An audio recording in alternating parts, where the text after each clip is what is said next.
In 1955, the West embarked on Operation Gold, a tunnel dug under Soviet Berlin, yielding about 50,000 reels of tape. The tunnel ran roughly 1,476 feet under the sector border.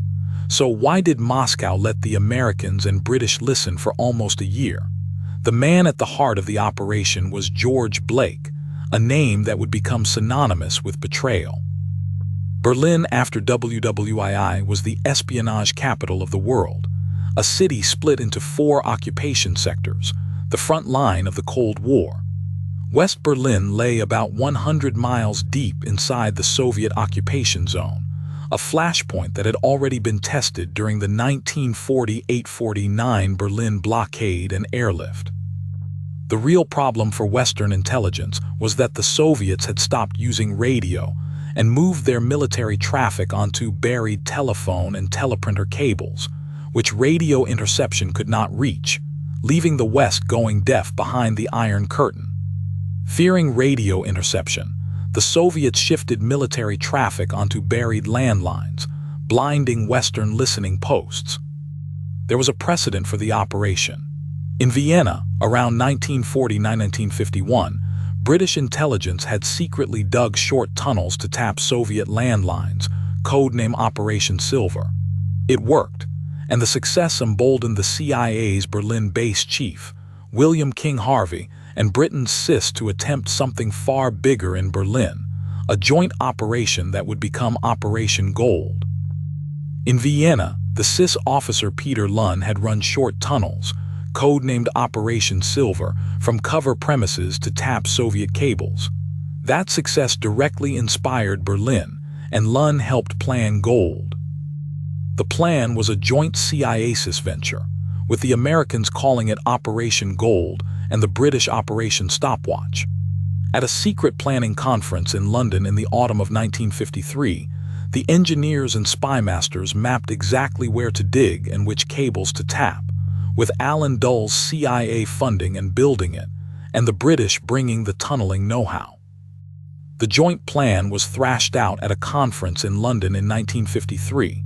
The CIA bankrolled and built it while the British contributed the tunneling experience. The cost ran into millions of dollars. But the operation was betrayed at the moment of its birth. The CIS officer keeping the minutes of that London conference was George Blake, and Blake was a Soviet agent. Within weeks, at a meeting in December 1953, he handed the entire blueprint to his KGB handler, Sergei Kondrashev, and Moscow knew everything before construction even began. The leak came at the very first planning meeting, before any ground was broken, giving the Soviets advance notice of the operation. George Blake was born George Behar in Rotterdam in 1922, and he served in the Dutch resistance before joining British intelligence. He was interned in North Korea alongside Western diplomats and missionaries, and by his own account, watching the American bombing of Korea turned him toward communism. Captured in Seoul in 1950 during the Korean War, he spent nearly 3 years as a prisoner, emerging a committed communist, and around 1951, he volunteered his services to the KGB, convinced that the West was on the wrong side of history. The tunnel was dug from a fake U.S. Army warehouse and radar station in Rudo, with sappers digging roughly 450 meters toward Altglianik in the Soviet sector. The steel-lined tunnel was about 2 meters across, with 3,100 tons of earth removed and hidden from view, and was air-conditioned to prevent its heat from melting the snow or drying the ground above. By early 1955, the diggers reached their target, 3 buried cables under the Schonefelder chassis carrying Soviet and East German military, KGB, and government communications. The tap chamber sat beneath a busy road, the Schonefelder chassis, and the 3 cables carried hundreds of separate circuits. Technicians tapped the lines, and on 11 May 1955, the listening began, with every call and teleprinter message routed straight back to a recording room, and the recorded take was flown to processing centers in London and Washington for analysis. What followed was a flood of intelligence. Banks of recorders ran around the clock, filling roughly 50,000 reels of magnetic tape. The tape was flown to processing centers in London and Washington, where hundreds of linguists and analysts worked through it for years. So much material that the backlog was not fully transcribed until 1958, 2 years after the tunnel fell silent. Buried in that mountain of tape lay the Soviet Army's order of battle in East Germany. The names and postings of officers, the movement of units, the strength of garrisons, and the ordinary daily traffic of the Red Army's command in the heart of Europe. Here the paradox deepened, as Moscow had known about the tunnel from the start, but to shut it down or feed false information through it risked exposing Blake as the source of the leak. So the KGB made an agonizing choice: protect the mole above all, and let the West keep listening, a decision that would have far-reaching consequences. Blake's handlers kept the leak so secret that even Soviet officers at Berlin's Karlshorst headquarters were not told. To act on the intelligence, or to feed lies down the wires, risked unmasking him and compromising the entire operation. That choice had a stunning consequence, as the KGB dared not systematically poison the lines without betraying Blake. Most of what the West recorded was genuine. Operation Gold, compromised before the first shovel, still delivered real and valuable intelligence, the central irony that historians still debate today. Scholars who later examined files from both sides, in the study Battleground Berlin, concluded the intercepts were overwhelmingly genuine, and even reassured the West that no Soviet surprise attack was being prepared, providing a unique window into Soviet military planning. By the spring of 1956, the KGB judged it safe to end the charade, needing a cover story to find the tunnel that looked like an accident, not a tip-off. The pretext came from the weather, with unusually heavy rain and reported cable faults giving them an excuse to send signals troops digging along the line. A spell of heavy spring rain and reported faults on the lines gave them cover to send what looked like an ordinary repair crew digging along the cable, allowing the Soviets to discover the tunnel without arousing suspicion. Warned by their own microphones that diggers were closing in, the Americans had only hours' notice. On the night of 21 to 22 April 1956, Soviet signals troops broke through the roof of the tap chamber, and in Harvey's Berlin base, the lines abruptly went dead. After 11 months and 11 days of listening, Operation Gold was over. There was no firefight and no confrontation. The West simply severed its cables and withdrew, leaving the tunnel and its equipment behind in the wet Berlin clay. To the men who had built it, the sudden silence on the headphones was the first sign that something had gone catastrophically wrong. Then the Soviets did the unexpected, turning it into theater, leading Western journalists on guided tour through the tunnel, photographing the abandoned American equipment and the neat signposted tap chamber, a propaganda spectacle meant to humiliate Washington. Within days, the Soviets led Western reporters through the tunnel, parading the abandoned American equipment. Yet the stunt partly backfired, as many in the West read it as proof of American technical daring and ingenuity, rather than a symbol of Soviet superiority.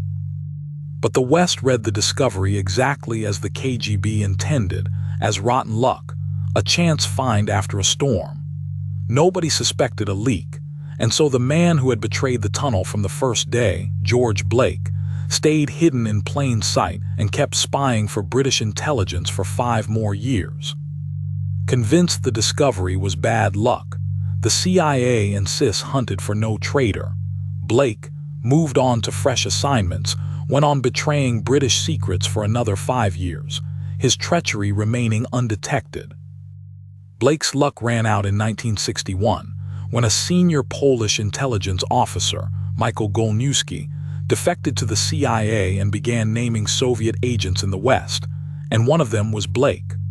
Recalled to London on a pretext, Blake at first denied everything, then confessed in a single dramatic interrogation, finally unmasking himself as a Soviet mole.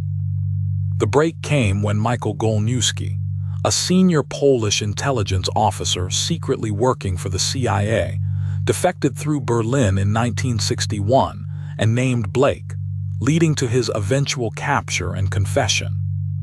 The trial was held in secret at the Old Bailey in 1961, with a sentence that stunned even hardened observers: 42 years, reportedly 1 year for each Western agent his treachery had helped send to their deaths. Blake had betrayed far more than a tunnel. He had rolled up networks across Europe. The Old Bailey trial was largely held behind closed doors.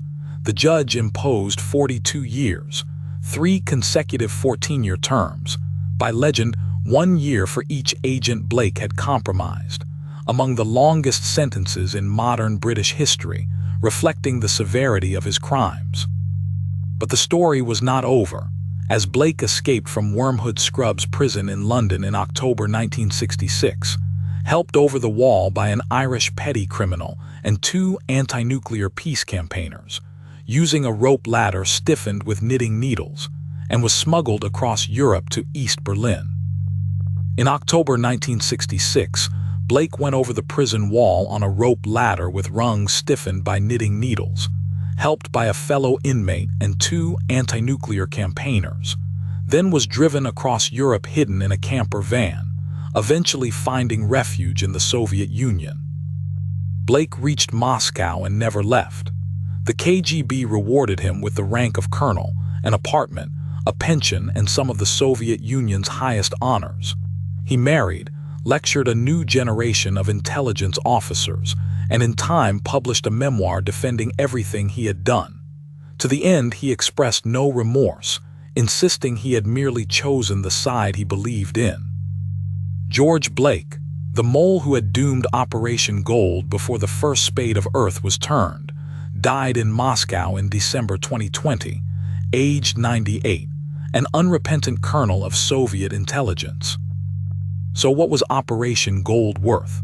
On one side of the ledger stood 443 days of access to Soviet secrets, hundreds of thousands of intercepted conversations, and a transcription effort so vast it ran until 1958, 2 years after the tunnel went dark. On the other stood the price of the man at its very heart. For while the tunnel was being quietly celebrated in Washington and London, the same George Blake who had betrayed it went on to expose dozens of Western agents and entire networks behind the Iron Curtain, a cost counted not in reels of tape, but in human lives. And the answer to the question we began with: Moscow let the West listen not out of weakness, but to shield its most valuable mole, and in protecting Blake, it could not bring itself to lie through the cables, and so it handed its enemy real secrets.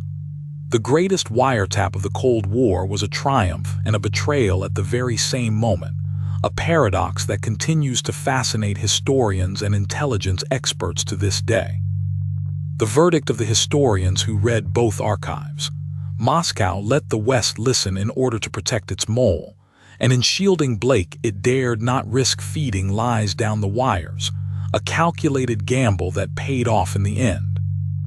Today, a short stub of the tunnel is preserved in a Berlin museum, a relic of the divided city and the secret war fought beneath it.